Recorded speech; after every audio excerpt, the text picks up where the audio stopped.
Bullied by the Bad Boy. Written by Catherine Scarlett. All rights belong to the owner. Chapter 1.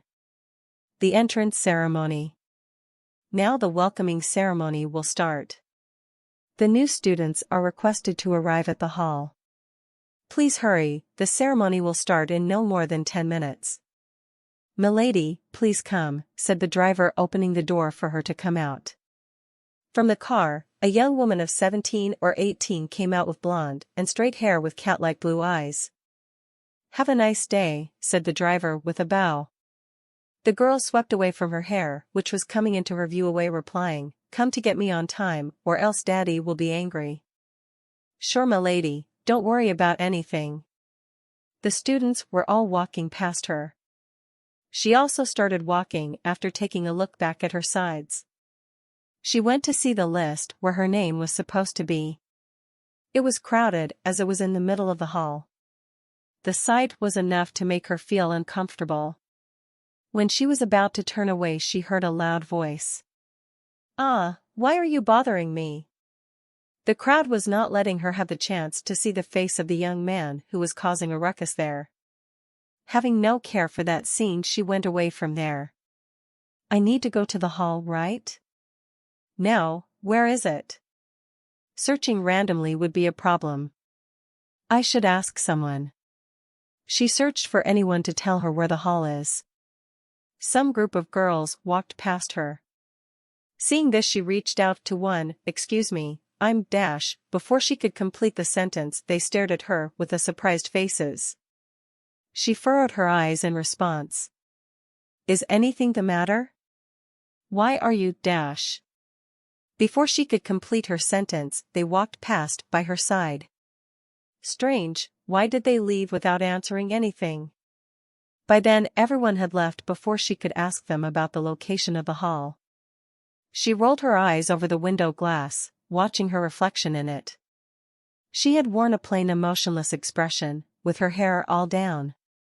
Her thick eyelashes made her blue eyes look pretty like amber. As a girl, she had a good figure, good enough to be a model, but her height made her look like a doll which one could be kept in the showcase for view. Yes, she was a doll, which could be manipulated by anyone as they liked.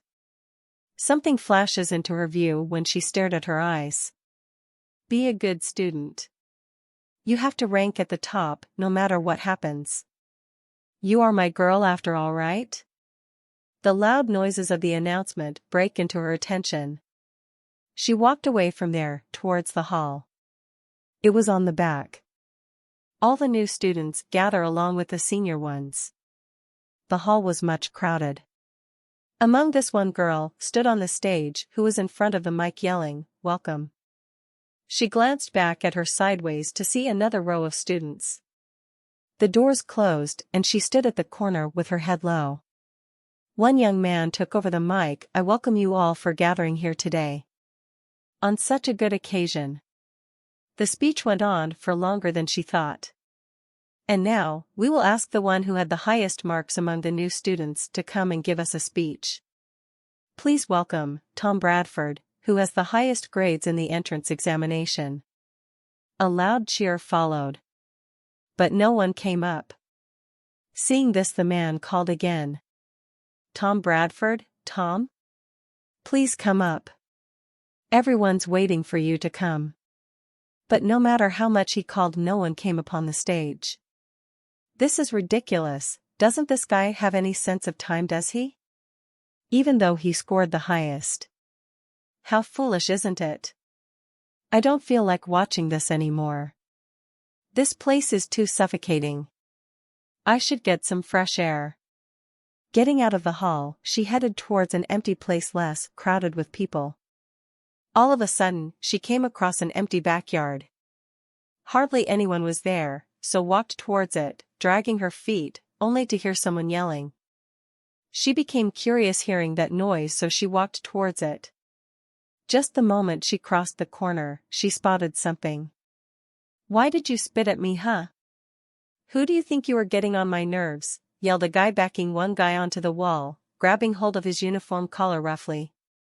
The one being beaten up had black hair with a military cut, he had small eyes like an Asian. You get what you deserve. Why did you pick on my girlfriend? She was so scared of you, so I paid you back the way you were meant to. Don't blame it on me. What?